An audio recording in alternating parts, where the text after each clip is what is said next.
Appeal to nature logical fallacy is the most misunderstood and misused logical fallacy used in this day and age. It has all to do with the discussion of morality, which is individual, and ethics, which is collective. It is mostly a conversation of ethics where this logical fallacy takes place. Deciding whether or not something is good or bad or better or worse. This is where this logical fallacy falls in line. It holds absolutely no weight in the discussion of health, well-being, and what is human nature? What is a natural way of life? The appeal to nature logical fallacy posits that just because something is natural means that it is good. A is natural, therefore it is good. B is unnatural, therefore it is bad. We're going to talk about the origins of this logical fallacy. We're going to touch on morals today. We're going to discuss human nature versus animal nature. And of course, we're going to try and draw some sort of line of what constitutes natural and what is unnatural. Let us begin our discussion on this topic with the origins. This is a relatively new logical fallacy. There's no Latin name. It was first discussed in the early 1900s by a gentleman named George Edward Moore. He wrote about this logical fallacy, and it was the sort of the center of the attention of his book Principia Ethica. But it's a very important read, and what you'll see is that the modern text, the modern understanding of this logical fallacy is wholly different than its original use. And even though the original work might be cited, the use of it now is completely bastardized. It's used often to demonize natural healing modalities or arguments against cupcakes, uses of modern medicines, etc., etc. So in an interesting way, oftentimes the employment of this logical fallacy is actually used to appeal to some sort of novelty. Someone might say that antibiotics are unnatural, therefore they are bad. And this is, in the most perfect sense, committing this logical fallacy. You are completely appealing to nature as you're making a moral claim about something that happens in our realm. And of course, you're trying to extrapolate this into an ethical argument, of course. But the reality of the situation is that our claim here, and most often the claim in alternative health, antibiotics are unnatural, therefore they are unhealthy. Now this is a completely different argument than that of ascribing morality. Now one of the things that Mr. Moore discusses in his text is that we often say that health and disease are good and bad respectively. But again, this is a use of the appeal to nature logical fallacy. You are ascribing morality to natural phenomenon such as health and disease.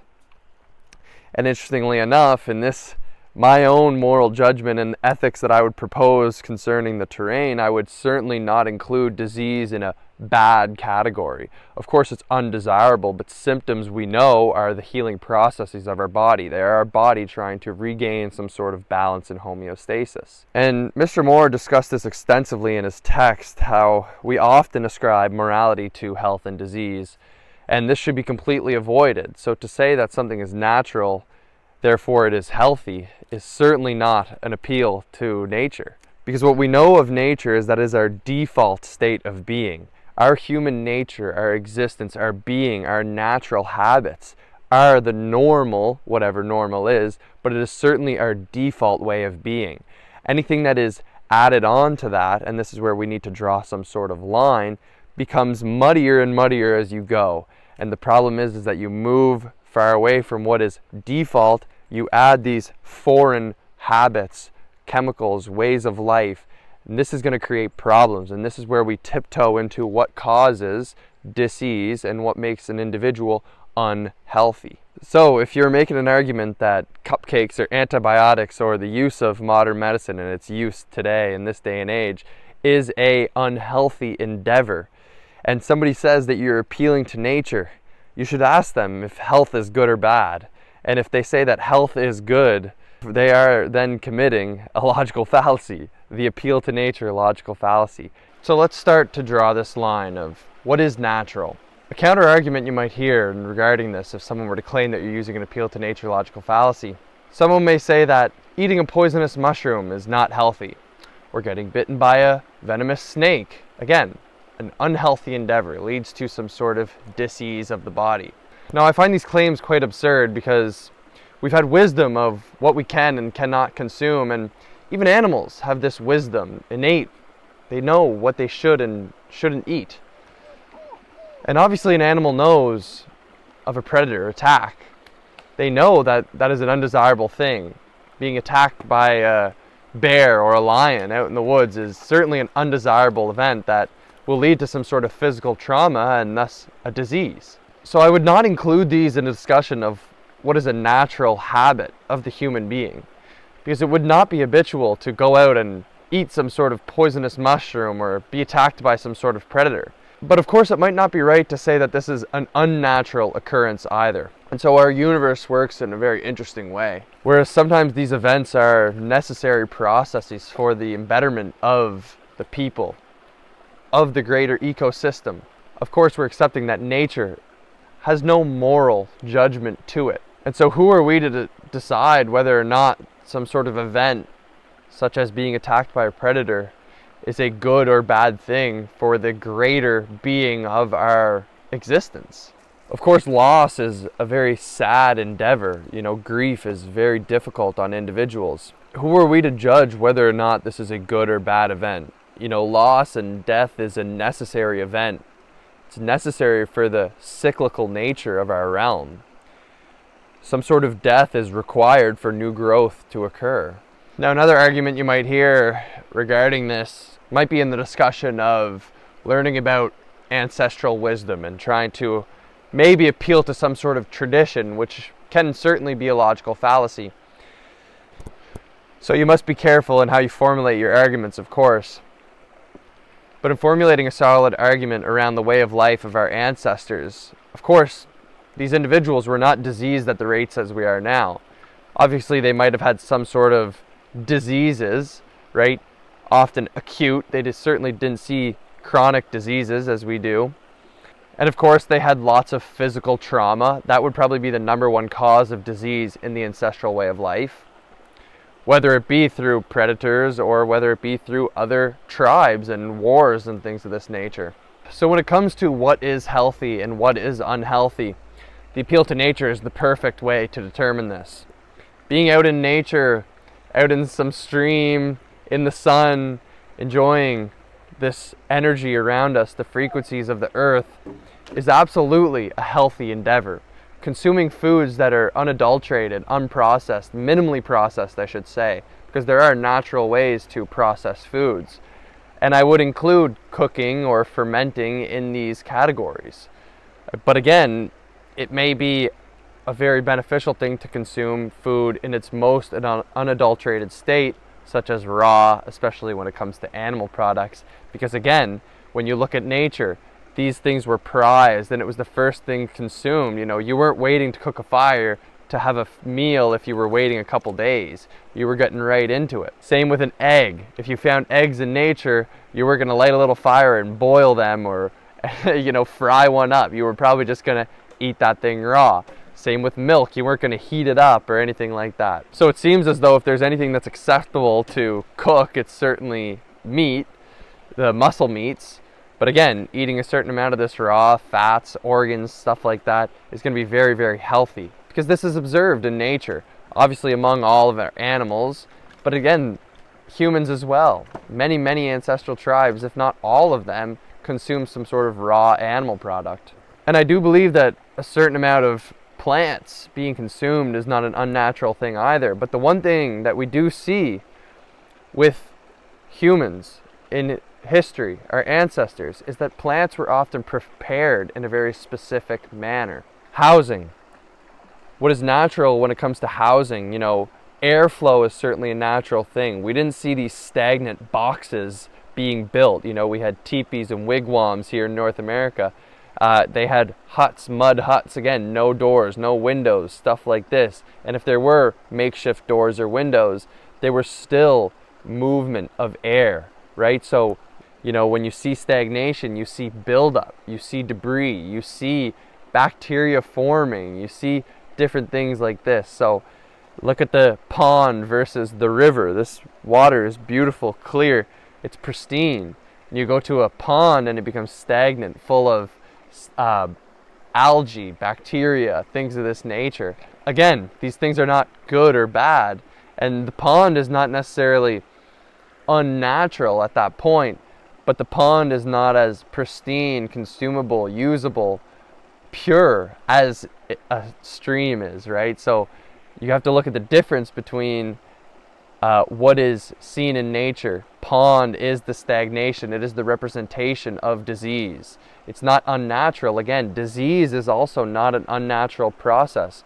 Our idea that we have to reduce our symptoms and remove these like manifestations of disease in our body is an unnatural process. Letting these acute illnesses run their course is very, very important so that we don't develop these chronic illnesses, which do require some sort of modern intervention at times. Maybe not the allopathic model, but there are things that we might have to do when we are in these extremely diseased states. Again, time is another thing. Being concerned with the clocks and the numerical time is a much different thing than being concerned with the sun and when it rises and sets. Using fire after hours, you know, when the sun goes down, is the natural way to consume light at that point. It's not through our screens, through LEDs, etc., etc. And this is why the appeal to nature is perfectly valid when it comes to health. We can study the quantum biology and we can study this new biology, you know, the work of Gerald Pollack with structured water, negative ions, grounding, electromagnetic frequencies, think like that. But everything that is in nature has healing properties, has our default properties. You know, our bodies are electrical before they're chemical. You know, so it's very, very important that we understand that we need to be energetically aligned. And our energy can be dispersed by very, very delicate things like our thoughts, like what we consume on the psychological level. And this can be seen very, very empirically. So it's absurd that we dismiss it in the modern way of science. But of course, the new biologies and the quantum biologies encompass this sort of understanding of the structure to our water, to our body, on a very, very delicate standpoint. But you don't need to know about that stuff. If you appeal to nature when it comes to your health, you'll understand this is the more natural way of life. This is our default way of life. Something like a city is a very unnatural way of life. Very low energy, very stimulating environment, unfriendly people for the most part. Things like smaller country communities where, you know, the goods produced are sort of kept locally, where we support one another, where we smile and say hi to one another. You know, these are more natural ways. There's a more tight-knit community. You know the people, you know your neighbors. You have connection with these individuals. There are family ties, roots go deep. You know, these are very, very important things for the individual. And this is what is natural in the tribal setting. Hell, we could even extrapolate this to the discussion of democracy. Democracy is the god that failed. You know, it's a very, very terrible way to actually structure a society. And maybe a monarchy is the more natural way to go about things, right? And it seems to make a lot more sense to structure a society in that way. And we'll have to save that discussion for another time. So when it comes to your health, appealing to nature is the best possible way to go about it. When it comes to your ethics and your morals, morals are individual, ethics are the collective. So the collective, the ethics, right, is based on all of the individual morals. So it's completely based on the individuals of today. I do believe that ethics changes over time, you know, because morals are very individual. They're very dependent on, and they're subjective. They're dependent on the experience of the individuals, right? So it depends on how society is structured. You know, ethics in a city is very different than ethics out in the country. What you see even with the split in democracy, you see the liberals are all in cities and the Republicans are all outside of cities. They're all in the country, for the most part, of course. I shouldn't speak in absolutes. But for the most part, you see this distinction. And obviously there are very different ethics when it comes to that of liberals versus, or the Democrats, I guess I should say, I'm Canadian, right? The Democrats versus the Republicans. So the discussion of ethics is one that will continue on this channel here. And of course, we won't appeal to nature when we discuss ethics in this modern day and age. That's a very important thing to do. But for our discussion of health, whether it's psychological, spiritual, physical, these are obviously all interconnected. The appeal to nature is the default way. It is our true understanding of this realm, of our state of being, of our balance, of our homeostasis.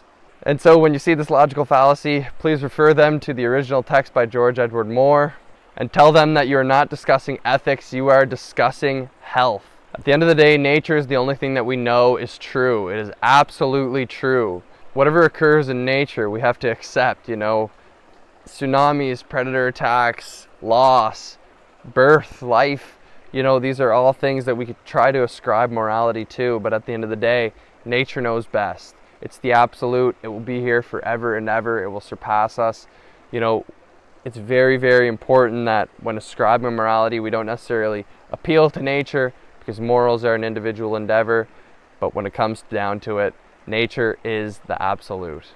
If you enjoyed this video, give us a like, share, comment, give us a subscribe too, put that bell notification on. Really appreciate all your support. Sharing is the absolute best way to get this word out there.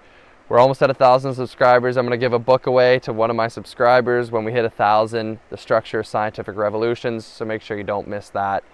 Go follow me on Instagram and Twitter as well. Go check out the podcast.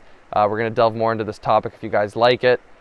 Anyways, that's all for now. Appreciate all you ladies and gentlemen for listening, and take care.